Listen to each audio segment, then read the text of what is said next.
Morning, everyone. Welcome to the July 9th, 2024 meeting of Henderson County Fiscal Court.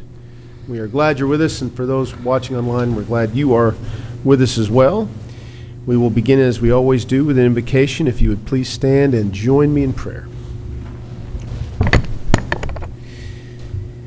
Dear Heavenly Father, please watch over this body today as we make decisions for the betterment of our county.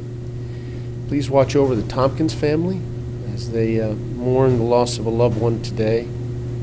Please watch over our county team, the people of our community, our first responders, our men and women in uniform, both here and abroad. We say these things in Jesus' name. Amen. Amen. Please join me in the Pledge of Allegiance. I pledge allegiance to the flag of the United States of America and to the republic for which it stands, one nation, under God, indivisible, with liberty and justice for all.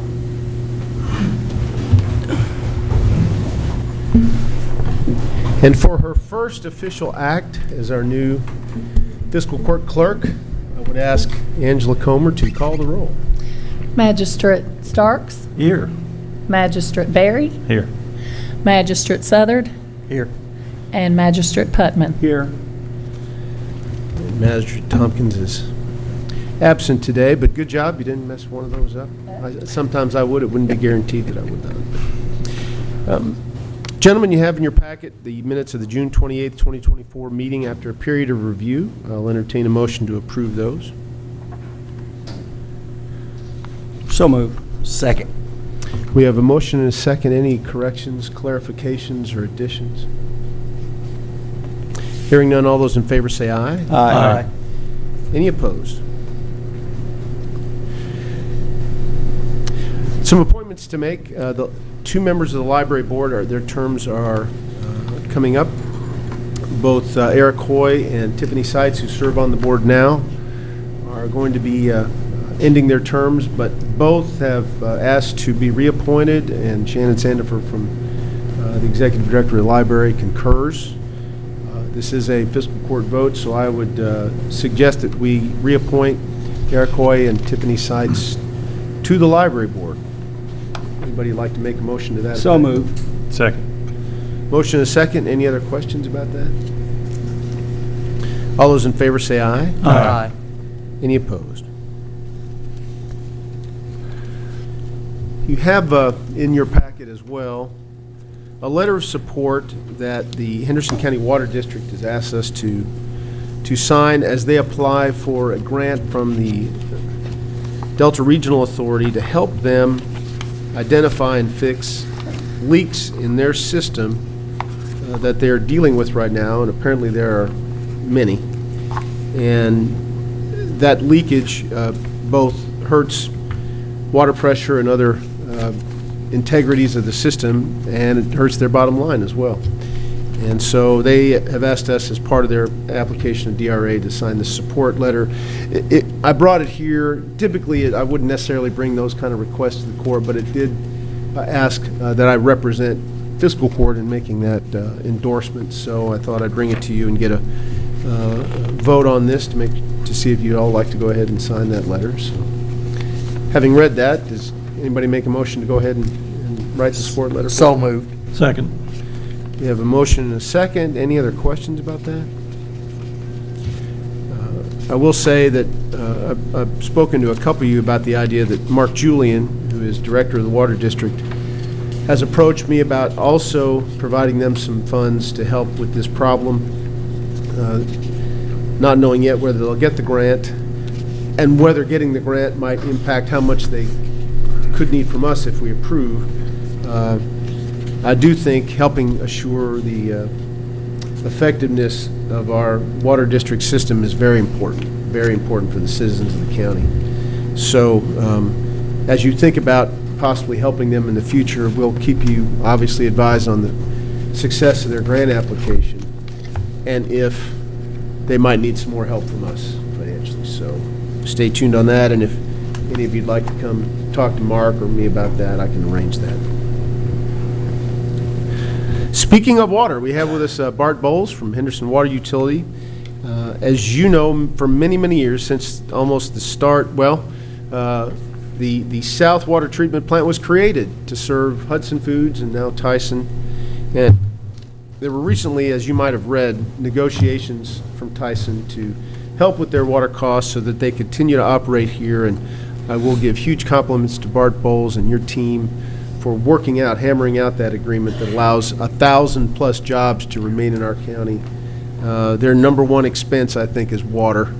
And so it's very important that we were able to get that deal done. But one of the interesting facets of the original deal is that Henderson County Fiscal Court must also agree to it. And with that, I'm going to turn it over to Bart to describe what the deal is and how we can help here. Okay.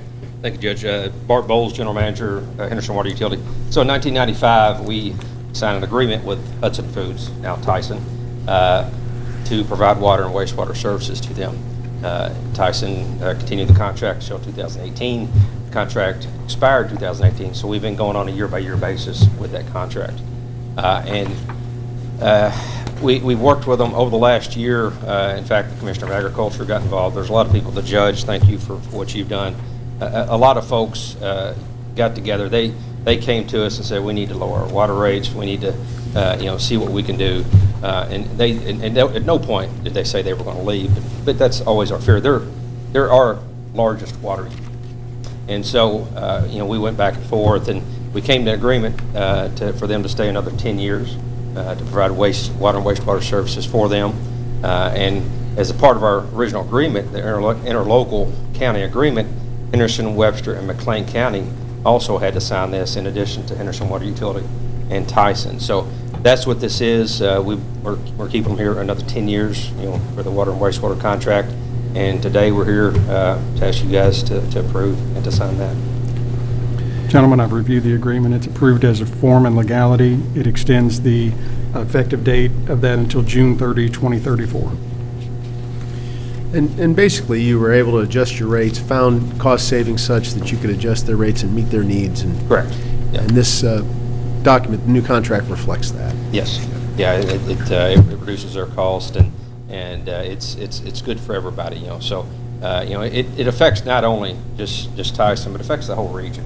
Yeah. You think of all the chicken farmers, the farmers that take all their corn to the granary down there, Seabury, and it's a huge impact to our region. The 1,200 jobs there, and you have the hatchery in Plain County, and so it's a huge impact to the whole region. Not to mention that treatment plant, which may not even continue to exist if they didn't have Tyson as a customer. It feeds other parts of that area, right? Correct. Our water and wastewater plant, the water plant, our South Water Plant, serves the city of Seabury, city of Beech Grove, Henderson County Water District in the south, and a couple other, Columbia, Big Rivers, but Tyson uses about 85 to 88% of that water. So without them there, that plant probably shuts down. Yeah. We have to figure out something, for Seabury, for Beech Grove. And also the wastewater plant, they use close to 90% of the capacity of the wastewater plant. So it's a big impact for us too. It could, potentially could have meant loss of jobs for us too. So yeah, big deal. Good deal. Any questions of Bart? I have a question for you. Can we do a 10-year? Is this renewed every year? Do we do this every year? Now, this is, essentially, this is an agreement between the city and HWU and Tyson. All the counties are doing is basically saying that they agree to the fact that they've reached this agreement. Okay. So we're not, to an extent, it is binding a future court, not in a way that would be illegal, because there's really not a lot of duties for the county under this. It's really, we're just showing assent to the fact that they've reached this agreement. Thank you. So can we get a motion to approve this? So moved. Second. We have a motion and a second. Any further discussion or questions? Again, thank you very much. All those in favor say aye. Aye. Any opposed? Thank you.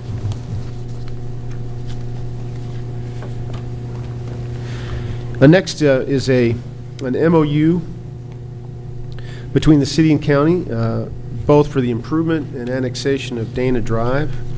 It's currently a county road. It is the only road that serves Dana Corporation, the axle plant out there. Many, many years ago, when Dana was established there, it was annexed into the city, but the county was left the road leading to it.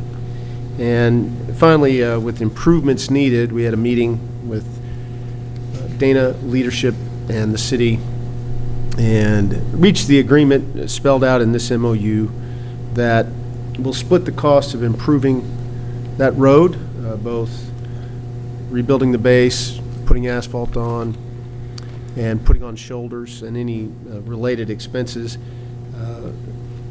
that would help the annexation be completed. And then the city will annex the road in as well. And having met with multiple times, including with Nick Stallings, we thought that was a good deal, fair deal. And we want to help Dana, and we also would love for the city to take care of that road for us. So you have the MOU in your packet. Any questions about that? Nick, anything you'd like to add to that? The city is overseeing the project. Our responsibility will be putting in shoulders, and we'll split that cost with the city as well, and hopefully have that done this month or next. And Dana is eager to get that road back up to good condition. So, any other questions or discussions? It's probably going to cost us about $100,000, somewhere in the neighborhood. Yeah. So, I'm just curious, is there any other property around there that this could possibly lead to more development, other industries in that area? Or There's farm ground on the south side, possibly, that could be used. And then also, this helps with emergency responders, I think, at least maybe improving the access in there. Sure. So, It's pretty beat up. Yeah. So, need a motion to approve that MOU. And Steve, anything you want to add about the MOU? Reviewed the agreement, and it's approved as to form and legality. So moved. second. We have a motion and a second. Any other questions, discussion? All those in favor say aye. Aye. Any opposed? Thank you. We have second reading as well of the ordinance amendment giving the Riverport a little bit more flexibility for a period of a couple of years to appoint members of their board. If it's okay with the fiscal court, I don't think we need to read it all again. We could read a summary at the Summary, top. yeah. Anybody have a problem with that? No. If you want to read the summary. Okay. Ordinance amending an ordinance creating and establishing the Henderson County, Kentucky Riverport Authority and providing for the appointment of members thereof and delegating powers thereto, enacted on August 24th, 1970, to suspend residency requirement for board appointment until June 30th, 2026. Have a motion approved. So moved. Second. We have a motion and a second. Any other discussion? All those in favor say aye. Aye. Any opposed? Good job, Ms. Clerk. Next, we're going to have a bid opening for tree removal service. If you remember, we bid this out, and the company that won the bid could not fulfill the terms of the bid, so we've rebid it. All right, let's go take two. Take two, boys. Deja vu all over again. Yeah, let's look into it. We did. We can do that.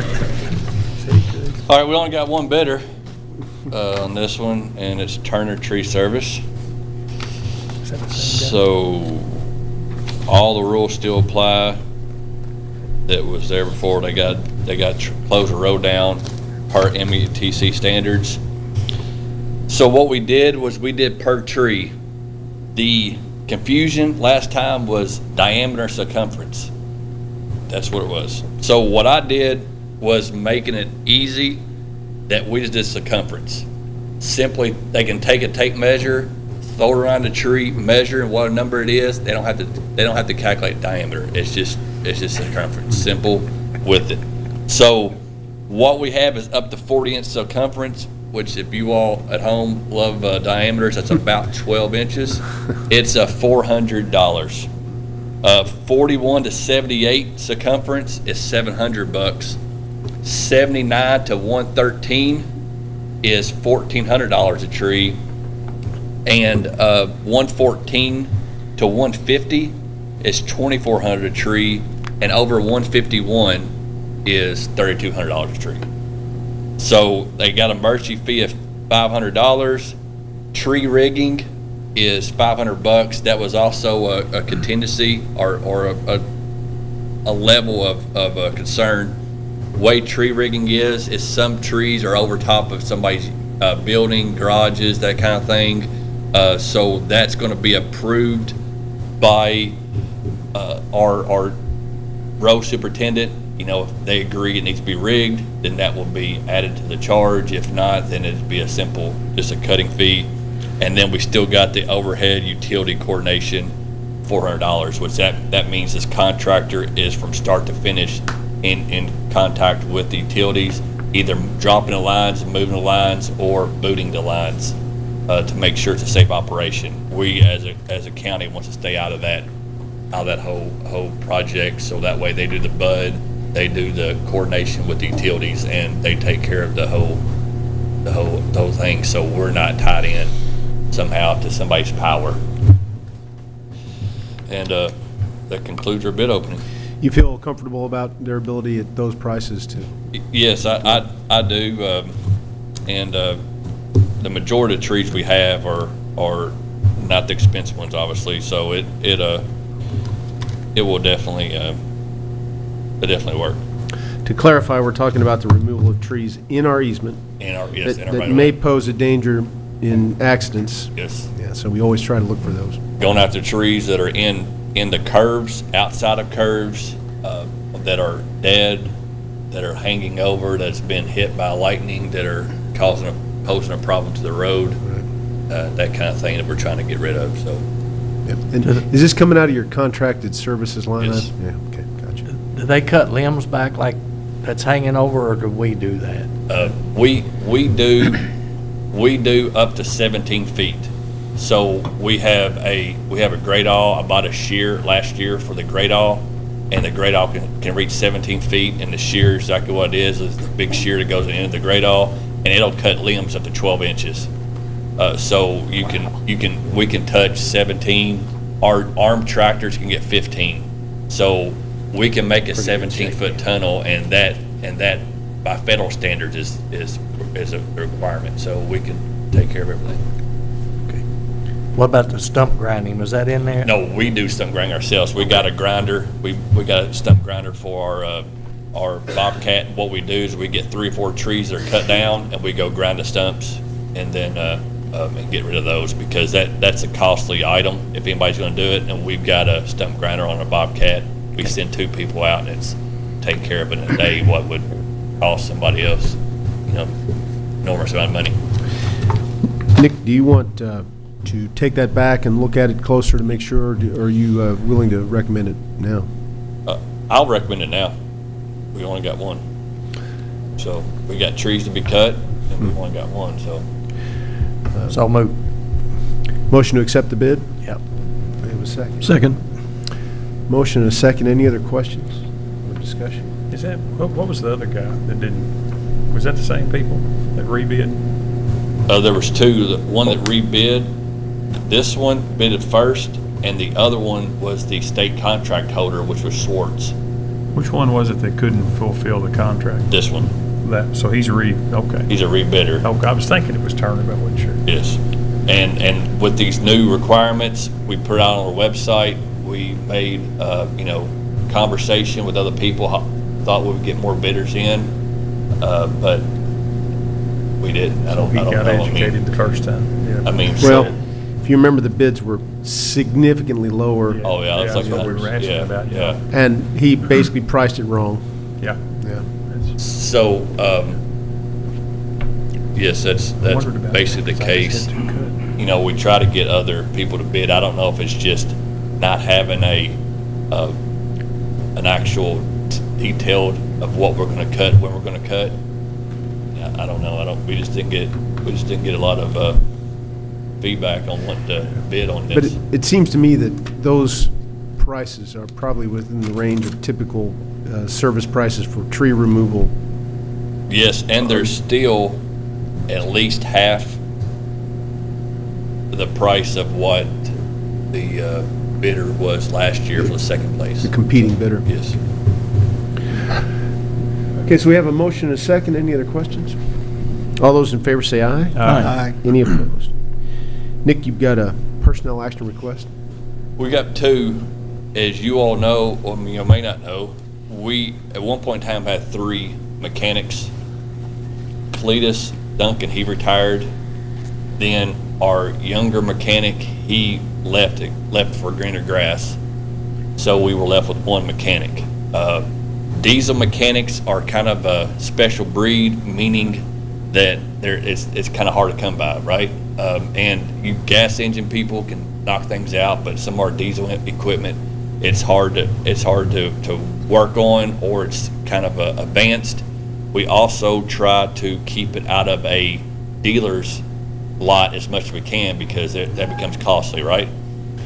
So we made contact to Cletus and see if he would care to come back kind of as a consultant, if lack of better words. And he said he would for like a half a day a week.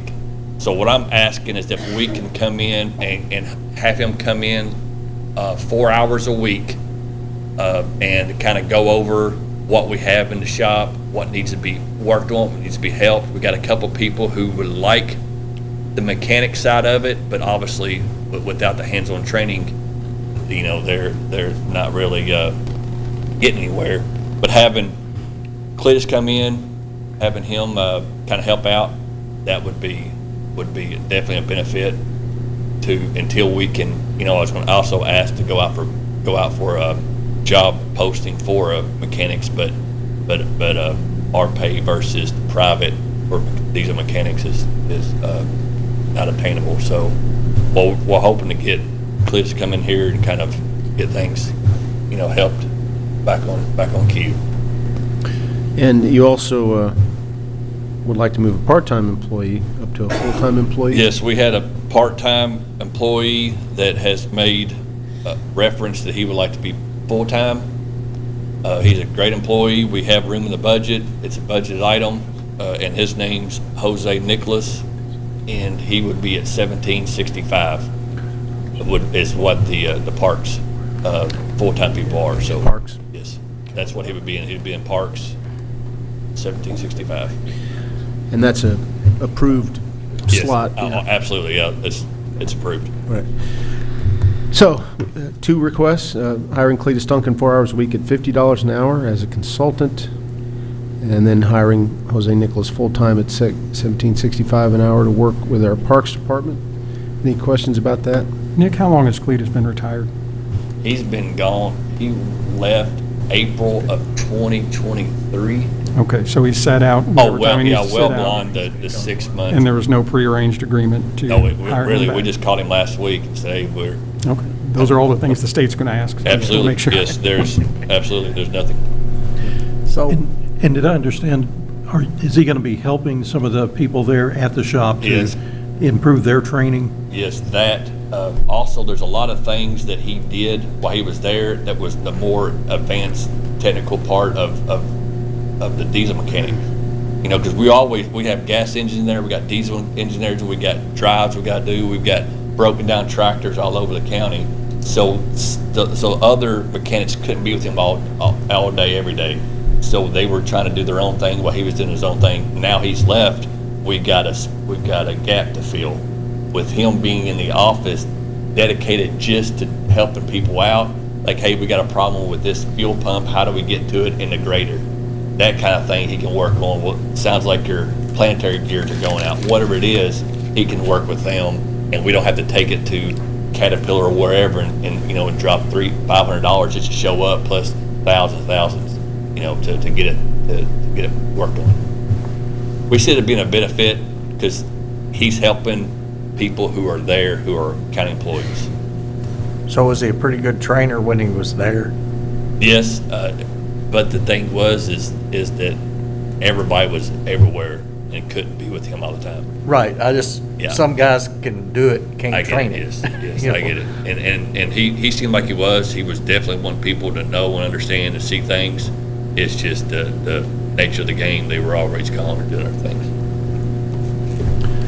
So you think is half a day enough? Yeah, yes. Probably not, but, I mean, yeah. as of right More you do, now, the more because he can money. go over and says, hey, what's this problem? He's not gonna break things apart and Right, work on it. He okay, says, what's yeah. this problem? Yeah, Well, yeah. we're chasing a short. Well, have you checked this, check Right. this, check this? So people can write down a kind of a list what to do. And then also, he said he'd be available for phone calls, probably free of charge, and say, hey, look, this is what we found. I mean, he obviously want to help out, but he's retired also, so he doesn't want to, Yeah. you know, So basically, he's gonna be a service manager. yes. Consultant, mechanic consultant, how about that? Okay. He was good. So we have a motion to approve these two personnel moves. So moved. Second. We have a motion and a second. Any other questions of Nick? All those in favor say aye. Aye. Any opposed? And one more request, right, Nick? Yes, and this may not need a request, I just thought I would bring it up in court, because it possibly could be. You know, we got that $40,000 limit. Well, this is a rental, and we're looking to get a soil conditioner, which is a soil reclaimer, road reclaimer. What they do is you know, you see Mount Carmel Group doing it everywhere. It's cement stabilization, lime stabilization. We've got a lot of roads, about 5.5 miles in the county, that the mainly bottom roads that flood. Over years, the asphalt has been deteriorated beyond repair. They're all broken up. You've got mat cracks as small as 8 inches. You can't put rock on top of it because it becomes a hazard situation with sliding, because you don't have a rock foundation to grab to increase friction. So what we had, and the asphalt's too far gone to pave over top of it. Used to, the fix was to go out there with the equipment, dig all the asphalt up, bring it back to the yard, and take rock back out. From an engineering pavement guy, that's kind of a waste, because you're taking away material that's got a structural component, and you're taking it back and you're bringing back a rock that's got less structural component. So you're using material and resources to actually drop down the road. What I'm looking to do is use a soil reclaimer, because they can come in and they'll mill the asphalt, the rock subgrade, and a couple inches of the rock of the soil subgrade. You mix in either lime or cement. The water truck is involved with the mixing, and what it does is makes a contingency mix about 12 inches thick that no longer has base layers. That is all one unit, and these things is set up and change your pressures from 200 to 800 PSF, which is a tremendous amount when you're talking about a road. These will be a road that would look kind of like a rock road when it's done. We can come back over top of that and put rock layer down or put asphalt down. That's a question we would do at that later time, because most of these roads flood. So right now they're too far gone to pave over, and there's enough there still not to want to get rid of the asphalt and tear it out and then open a subgrade and then come back in with the rock. When you mentioned the $40,000 bid threshold, Right now it's $10,000 a week or $30,000 a month. I have no concern that we're gonna go longer than a month. I think we'll be done in 3 weeks, but it's $10,000 a week. But so after 2 weeks, we might as well keep it for the month. do you have a line item in your budget to handle it? Yes. Well, if it's less than 40,000, I mean, and it's something you think you need, you can go for it. I mean, unless I'm mistaken. I think. I mean, this is more of a show and tell. You know, if y'all get phone calls about what happened to these roads, it's Yeah. kind of for our 3 YouTube big viewers, at least they'll know what's going on.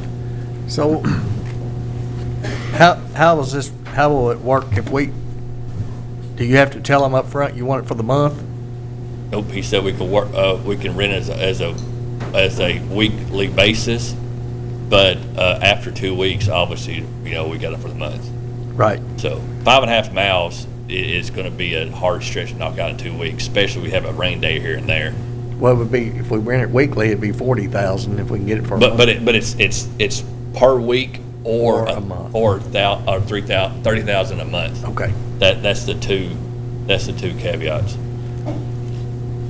Yeah, that's 5.5 miles of road. We have a water truck?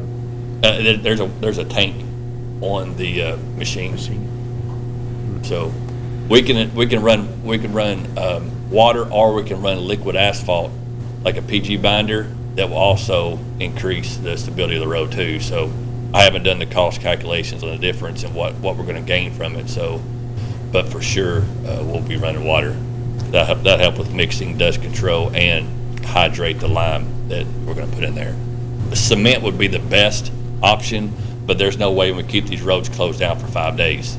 We see that with Green River Road. We put up mountains, they'll find a way around them. Right. Once you drive on a cement treated road, less than 5 days, you break up the soil, and it's essentially worthless.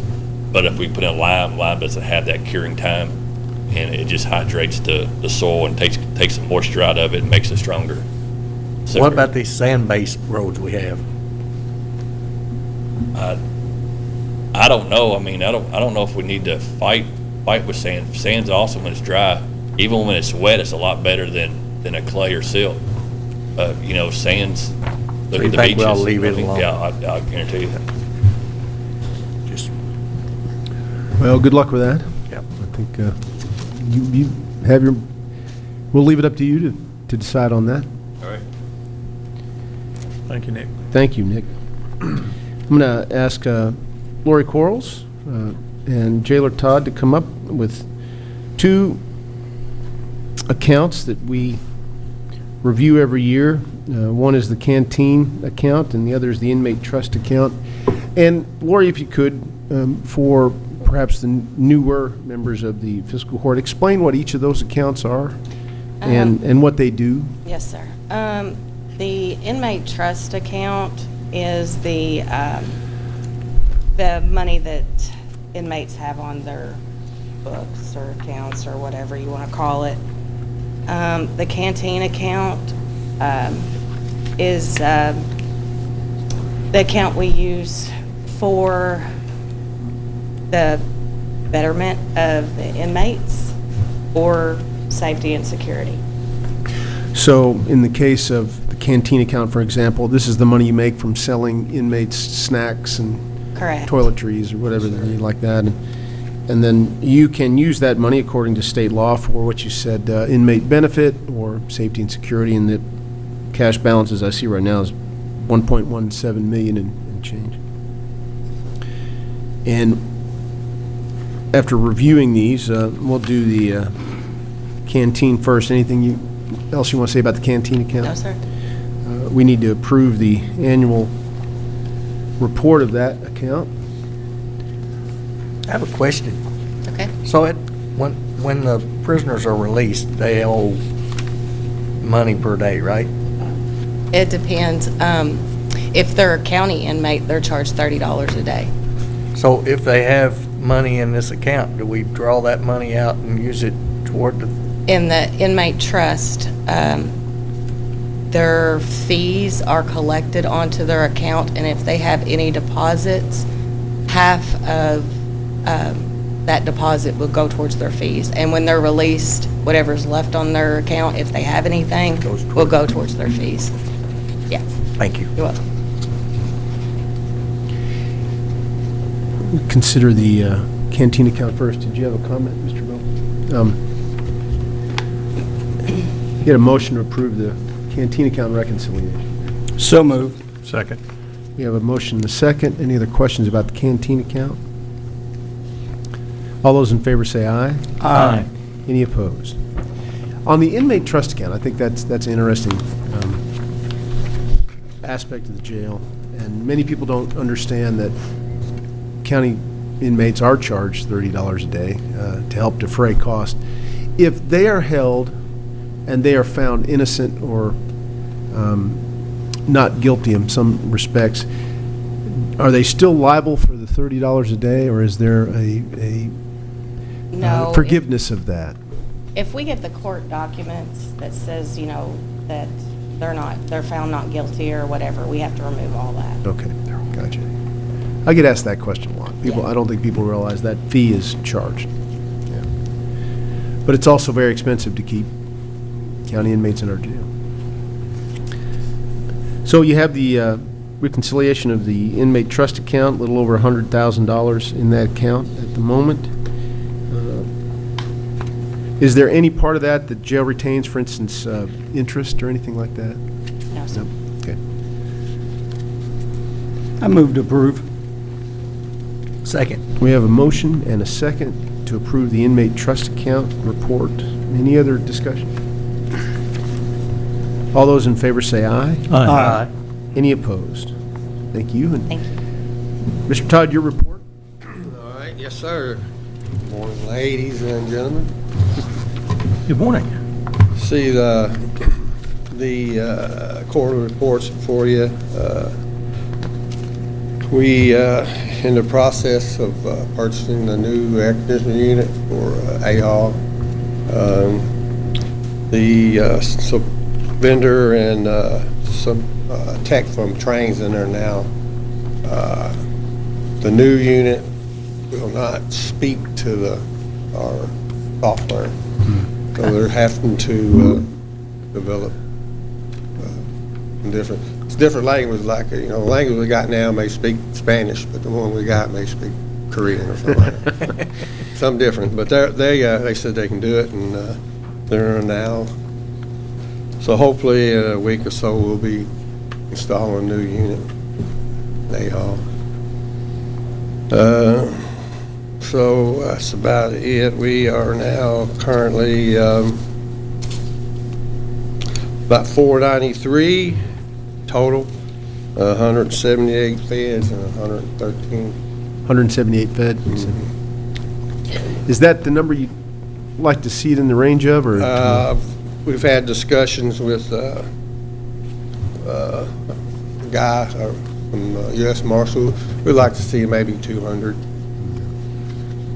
And so we're going to explore that with them. Any other questions on the report? I guess when you go that back page, Jay or Todd, that if you look at item D, where it lists any population concerns, inmates with mental health issues are incarcerated for lengthy periods. Yeah. What are we doing with something like that? I mean, do we have a social worker or a counselor or? Yeah, we've got a Jeff Harris is our mental health person, which is excellent. He is getting a reputation across the state, our DOC, that how well he does. So we're fortunate to have him, and he takes care of our mental health issues. And there's been discussions, I think I've talked to you about increasing some SAP, people, and some of them will have that issue. She claims she sends them to us anyway because of our reputation. So, Well, across the state, we all know mental health's become a pretty big issue in the state of Kentucky, so. and there's been discussions with our senator about help there. So I met with him. We discussed. I guess my concern was, and when you go down to number 2, it says local inmates incarcerated for extended period of times without final sentencing. We got one that's got mental health issues. I mean, it's a difficult situation if you're not exactly right anyway and you're going to jail. I didn't know, do we ever have to send any of these out? We haven't. Magistrate Putman, what I would say is that what happens is that person gets charged with a felony. They're held, even though they would end up, once final sentence, they would be a state inmate. Right. If they have mental health issues, both their attorney will want to get them evaluated to determine whether they're able to stand trial, and then the Commonwealth will want them evaluated as well. Kentucky has one mental health correctional facility, KCPC, Kentucky Correctional Psychological Center, and they've got a limited number of beds. Right. And so what's happening is my understanding is that people are having to wait a long time just to be evaluated for that, to see if they're able to stand trial. So all during that time period, you know, that's before their trial, that's before any final sentencing, so they're on the county's dime while they're being held, just waiting to be evaluated by KCPC. Is that the That's experience exactly you're right. having? Yeah. Good. Mr. Gold, you was going where I was going with it, cost. Exactly. But They it's cost. need more Yeah. KCPC facilities, they need more beds at KCPC. It's, there's kind of a log jam there, and it's affecting not just Henderson County, Yeah, but it's something that is a real issue in the criminal justice system, because we all know that a jail is not necessarily a therapeutic setting. Exactly. And there are some people out there that, you know, they don't necessarily function well in general society, but they need to be in a therapeutic setting. And county jails are trying their best by Right. doing things like that, but it's really not where some of these folks need to be. They need to be in a much more intensive psychological care setting. Right. And there's some talk, I think, in the last legislative session about adding a reimbursement to local counties once a inmate who'd stayed in our jail a long time and then was eventually convicted of a state crime. You know, right now, that is when the state begins to pay for their incarceration locally, Right. but they haven't been paying for the 45 days or months while they waited their trial, and the counties were pushed to get some remuneration back from the state for that period while they were just sitting there. I don't think that passed, if I'm not mistaken, that No, it changed. didn't, but. But it will be an that's- ongoing conversation. Right. Senator Mills said that they'll be working on something that would help us in that area. I had some training in Owensboro at the grad, and the issues we talked about is the same thing across state, mental health, and county inmates. Yeah. So, Well, I just seen it listed, Gerald Right. Todd on there, and it's, well, at least you're paying attention, Yeah, and that's maybe something they'll do something we're for working us with. down the line and for the individual himself, so, and, yeah, thank you. Thank you. One of the things that we could do is, we go to these CAECO meetings, if we could get CAECO to bring it up, because when they had the annexation bill come up, CAECO brought it up and had us give us a phone number while we were sitting in the meeting to text. And Frankfurt come back and said, "We got the message, guys, please." So they hear noise. They don't hear Bruce. yeah. You know, Keiko that's- was there, Jim Henderson and Shelley was there. KJA is heavily involved as well, the Jailers Association. Yeah. It's, you know, it's the volume speaks in Frankfurt. Yeah. It just does. Thank you. Motion to accept the jailer's report. So moved. Second. Motion and a second. Any other questions of Bruce? All those in favor say aye. Aye. Any Aye. opposed? Thank you. Thank you. Mr. Gold, your report. Judge, we've got 3 checks today. First is an interest check, the amount of $103.83, a reimbursement for $6,501.63, and jail fees collected $180.75, making today's total and the fiscal year to date's total $6,786.21. The motion to accept. Motion to accept. Second. We have a motion and a second. Master Southern. All those in favor say aye. Aye. Any opposed? Thank you. I'll call up Treasurer Ryder, who may have some claims.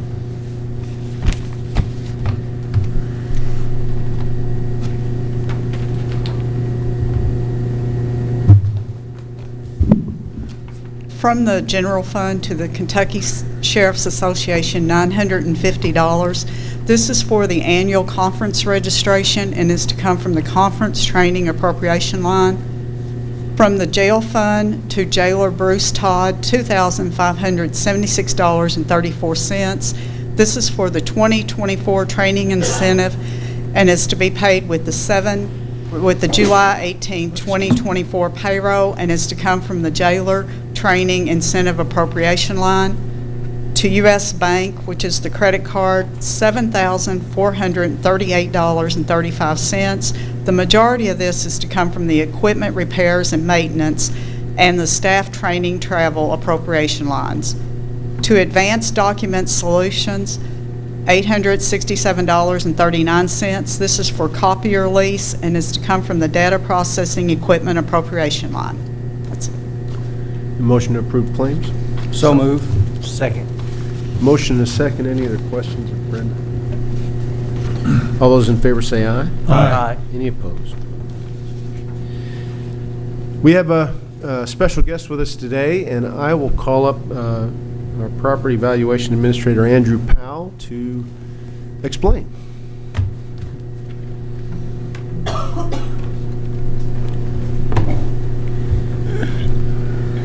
Thanks for having me. I thought we would just double the amount of the audience for you there for a minute.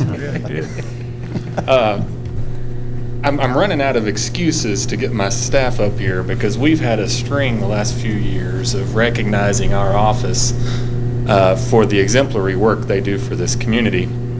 And I was in Covington 2 weeks ago for the PVA Association Summer Conference, and I've been at this lectern before and explained how I've been honored to nominate a deputy for an award, and successfully this is the fourth since I've been in office that we've had a chance to recognize a deputy. And today I want to recognize a young lady that came to us. I think it was her first job out of going to the Hill. She's been with us for a little over 3.5 years. And Hannah Melton is just phenomenal at what she does. And even yesterday, I won't get into specifics, but yesterday Hannah really served people in our community. Her main job in our office, or duties in our office, is to read our deeds. And every deed or anything that gets recorded in Renise Abner's office and the clerk's office, she goes through, and it's her job to start the process of transferring ownership. You know, that's our main job, is to know who owns it and what it's worth. That's what we do down there. And she is the first step in that process for our office. And just yesterday, she caught something that shouldn't have been public. And to the benefit of a member of our community, we were able to notify them. They were able to get it redacted. I mean, it was personal information that inadvertently got recorded, and it was not information you wanted public. But it's just, she is so good. Her attention to detail, the job she does at this is just absolutely wonderful, especially at such a young age. But anyway, I was able to nominate her again for the 1st District, which is pretty much everybody west of us. It's the 1st Judicial District is how we break it up. I was able to nominate her for 1st District Deputy of the Year, and of the group of nominations, she was selected to receive that award, and it was granted at our conference last week up in Covington. I'm glad she didn't come to the conference because the air conditioner didn't work at the hotel we were at, and every room was like 82 degrees. It was absolutely miserable. It was, PVAs aren't necessarily happy people to begin with, and get a bunch of hot PVAs, it gets much worse. But anyway, I thought this was the perfect venue. We've done it multiple times now. But I wanted to take a chance to recognize Hannah Troutman. I may have called her Melton a minute ago. Did I call you Melton a minute ago? I'm so sorry. Here, her husband's not here. It's all right. Hannah Troutman is the 1st District Deputy of the Year in the Kentucky PVA Association, so I wanted to recognize her. Yeah.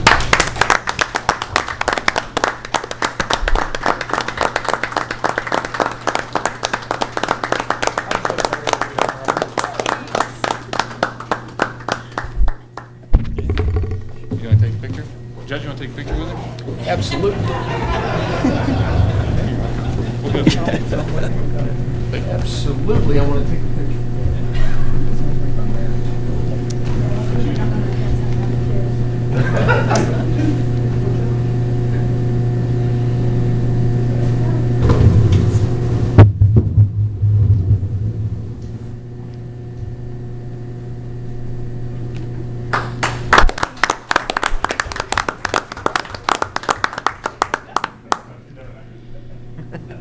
Melton that doesn't want to talk? No.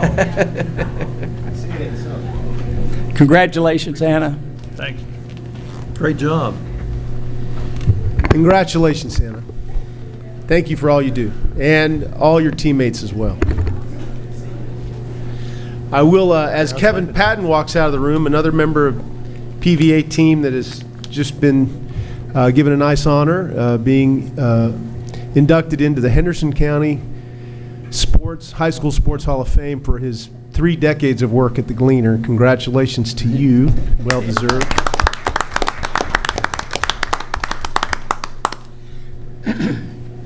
Is there anybody else from the audience who'd like to say anything for good of the county? With that, we will go around the horn, and I'll start with Magistrate Southern. All's good in District 3. We're getting rain and needed it. I know a month ago I was praying for it to quit raining. But we're, roads look good, everything's clicking just like it's supposed to, so Okay. that's it. Okay, thank you very much. To keep everybody on their toes, I'll bounce around. Magistrate Berry. We're ready for that. Thank you, Judge. I don't have much at all. I want to say thanks to Mason Landing Road, if we can get that done. I heard what you said. This year, we're going to get that done. I can return to Sureway. The lady that works there, she's a nice lady, very nice Pass lady. the She's buck. probably The watching. judge Yeah. said The that. judge said, no.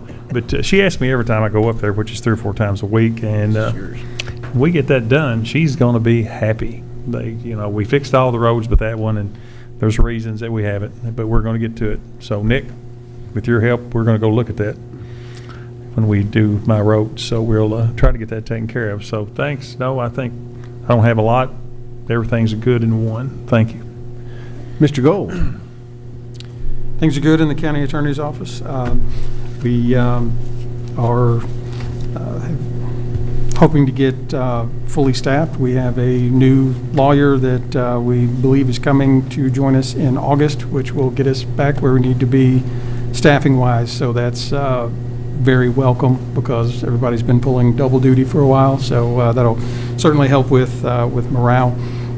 Just a reminder to everyone, there's a whole lot of new laws coming into effect July 15th, and we've been going over those, trying to digest all of those. The legislature was very, very busy this last session, so a lot of things got passed, and we anticipate a lot more activity over on the prosecution side of the House, trying to deal with some of those new laws and whatnot. So I don't know if the sheriff has been through any trainings on the new laws yet. We're still trying to. I was hoping you had, so maybe we could steal some of the materials. But okay, so we'll work on creating some. So other than that, things are good in the county attorney's office. Thank you. Magistrate Putman. Thank you, Judge.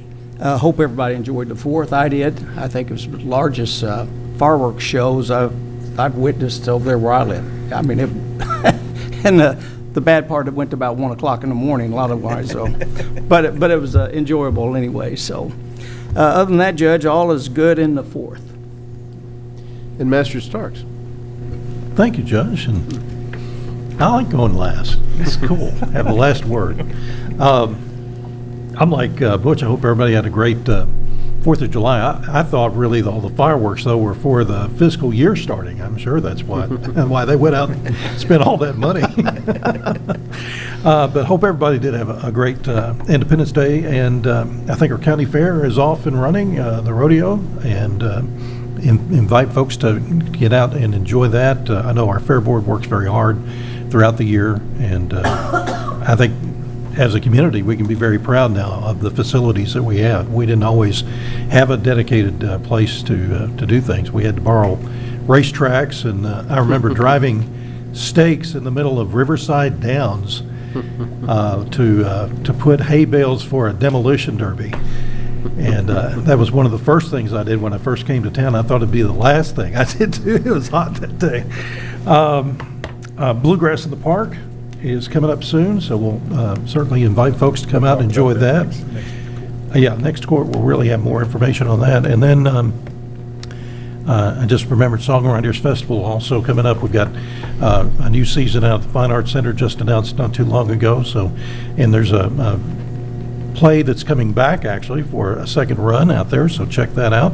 A lot of fun things that go on in our community. We can be very proud, I think, of the offerings. You don't really have to, travel to a Nashville or Branson or New York City or anywhere else. You can enjoy a lot of great quality talent right here, and a lot of it's free. And so check that out. And Goose Gibbons is coming to town too. I think that's pretty cool. That's cool. Saturday. So enjoy all the great things that are going on in our community, and stay safe. We do have some weather issues possibly coming in with this system, leftovers of Burl, but keep fingers crossed. Hopefully it'll lose a lot of energy between now and then. So with that, everything else is good. Thank you. I'll remind everybody about State of the City, State of the County, which is coming up July 25th, 11:30 a.m. at One Life, and we've got a great story to tell on the county side, and I'm sure the city does as well. So looking forward to that, helping brag on our team a bit, and all the elected officials, including magistrates. You've heard me talk in the past some about the ARPA money we set aside, the $4 million we set aside for the build-out of the Kenergy/Connexon broadband network in the county, and how we had struggled to reach a contract agreement after bidding out that service last summer. We've been in close contact now with Kenergy CEO Tim Lindahl and his leadership, and we believe we have reached the parameters of a basic agreement. And it amounts to whatever percentage of the total homes that Kenergy has in the county that they complete service to, and by that I mean it is available to them if they want it. By the end of this calendar year, that same percentage of the $4 million will be paid to Kenergy. If you remember the bidding that we did, the main reason that we brought that $4 million to bear on the project was to try to get it completed in our county as fast as possible. And the goal that we set in that bid was to have it done by the end of this calendar year. I can say that with the prospect of that $4 million out there, as well as money from the state that was awarded to Kenergy, they did accelerate over the last 2 years their work in this county. If you remember the original timelines for the Grad region and adjacent counties, Henderson County was not due to be finished until late 2025. But with our award and, again, the prospect of that extra money, they were able to focus more on Henderson County, and they've gone quickly. And many people out in the county now have this service, and every week that goes by, seemingly more neighborhoods come online. So having kind of kept up their end of the bargain so far, I thought it was fair to still have the $4 million out there for them, even though it's taken a year to finally come to some sort of arrangement. I will let you know that I'll be working with Steve Gold over the next couple of weeks to hammer out a very basic contract, but it again, it can be summarized by what I described. You know, whatever percentage they get done, that's the percentage they get of the $4 million, and they seem to be satisfied with that. So stay tuned. In the meantime, again, they're building as fast as they can go. I know for some people it's not going fast enough, but I think it's only because they see some of their neighbors or other people in the county getting it and they just can't wait. And they've waited a long time. So I can understand some of the frustration, but I can also say that those crews are going as fast as they can, and there are some vagaries to the technology and how they build out a system that sometimes impact whether they can get it to your house this week or in a month. And people just, I know, I hate to say be patient, but again, by the end of this calendar year, hopefully they will have a substantial amount of it done, if not all. So, Question. yes, sir.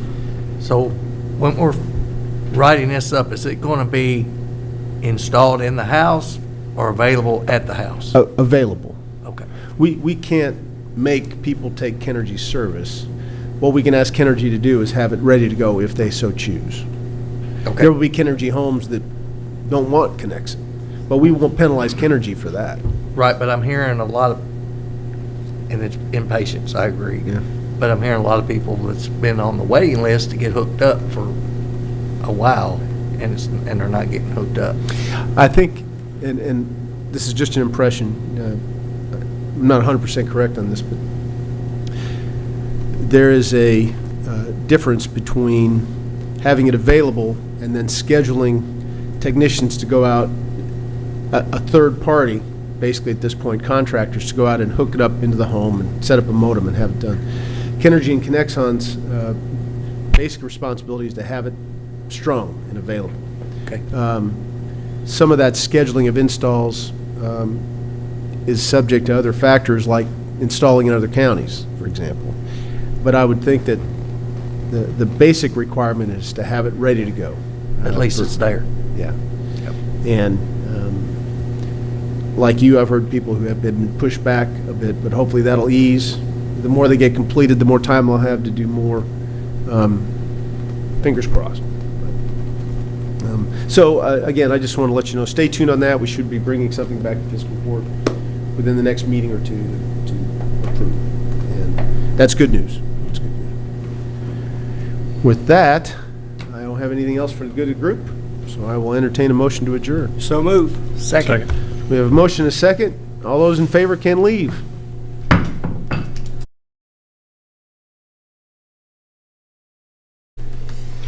Well.